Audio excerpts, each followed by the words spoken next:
She came up to me one day and gave me the worst news any atheist husband could get. She said, I've become a Christian. I thought, oh, great. Now she's going to start judging me. Now she's going to try to get me not to hang out with my friends. Now she's going to make the kids think that there's something wrong with me because I don't believe in God. I just saw trouble on the horizon. And I thought, I got to get my marriage back together here. How do I do that? Well, wait a minute. There's an easy way. I went to Yale Law School. I understand what evidence is.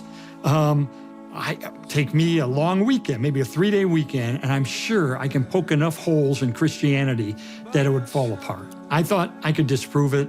I ended up spending a year and 9 months taking my journalism training, my legal training, and probing the historical data concerning the resurrection of Jesus mainly.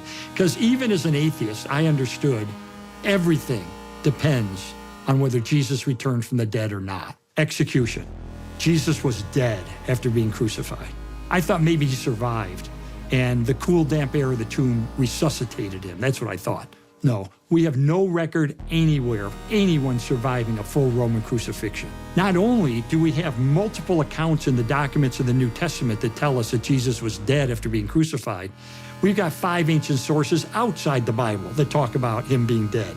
The second E stands for early reports that he rose from the dead. In other words, reports that didn't come after decades of legendary development, but go right back to the cross itself, is that we have a report of the resurrection of Jesus, including named eyewitnesses and groups of eyewitnesses that said he died, why? For our sins. He was buried. On the 3rd day, he rose from the dead. And these eyewitnesses, this report has been dated back by scholars to within months of his death. 3rd E is empty tomb. And what's interesting about that is even the enemies of Jesus admitted the tomb was empty. That when the disciples began saying, oh, Jesus had been resurrected, what the enemies of Jesus said was, oh, well, the disciples stole his body. They're admitting the tomb is empty.